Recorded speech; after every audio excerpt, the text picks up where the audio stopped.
চলতি সপ্তাহে ইসরায়েলি হামলায় লেবাননে নিহত 4 বাংলাদেশির মরদেহ দেশে আনার প্রক্রিয়া শুরু হয়েছে।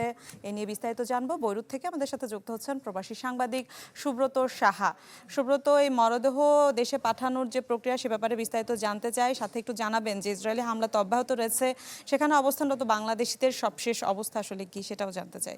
ঈদ আসবে, সাথে ক্যাশব্যাকও আসবে। নিজের বা প্রিয়জনের জন্য কেনাকাটায় এবারও নগদ পেমেন্টে পাচ্ছেন দারুণ ক্যাশব্যাক। তাই যাই কিনুন, পেমেন্ট করুন নগদে। ধন্যবাদ নীলা। লেবাননে এখন পর্যন্ত ইসরায়েলি হামলা অব্যাহত রয়েছে। বিশেষ করে রাজধানী বৈরুত অনেকটা স্বাভাবিক থাকলেও লেবাননের দক্ষিণাঞ্চলে, বিশেষ করে দাহি এবং দক্ষিণাঞ্চলে কিন্তু সেখানে ইসরায়েল ক্রমাগতভাবে হামলা করে যাচ্ছে এবং প্রতিনিয়ত আকাশে ড্রোন উঠছে এবং এই ড্রোনের মাধ্যমে তারা হামলা করছে। আপনারা জানেন যে 11 মে সোমবার দুপুরে 2 বাংলাদেশি এবং রাতে আরো 2 বাংলাদেশি নিহত হয়েছে এবং এখন পর্যন্ত এই সোমবারের ইসরায়েলি ড্রোন হামলায় 4 জন নিহত হয়েছে। 3 জনের বাড়ি সাতক্ষীরা এবং একজনের বাড়ি নরসিংদী। তবে রাতের ড্রোন হামলায় সাতক্ষীরার করিম এবং নরসিংদীর করিম এবং সাতক্ষীরার যে শুভ মারা গিয়েছে তাদের বিষয়ে দূতাবাস সেটা নিশ্চিত করেছে যে তারা মারা গিয়েছে।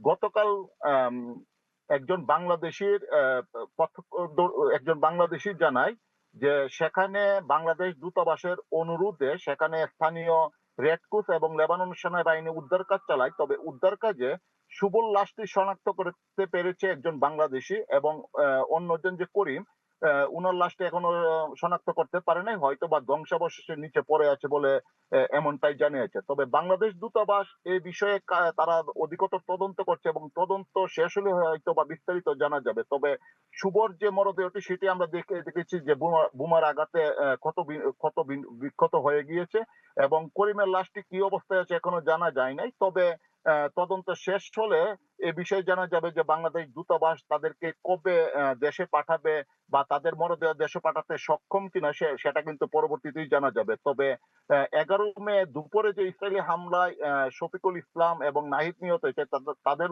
মরদেহ কিন্তু ইতিমধ্যে নাবিল বেড়ে হসপিটালে আছে এবং সেখানে মর্গে রাখা হয়েছে এবং প্রয়োজনীয় কাজ সম্পন্ন হলে হয়তো বা বাংলাদেশ দূতাবাস তাদেরকে বাংলাদেশে প্রেরণ করবে, এমনটাই জানিয়েছে বাংলাদেশ দূতাবাস। মিলা। জি, ধন্যবাদ আপনাকে আমাদের সাথে যুক্ত হওয়ার জন্য।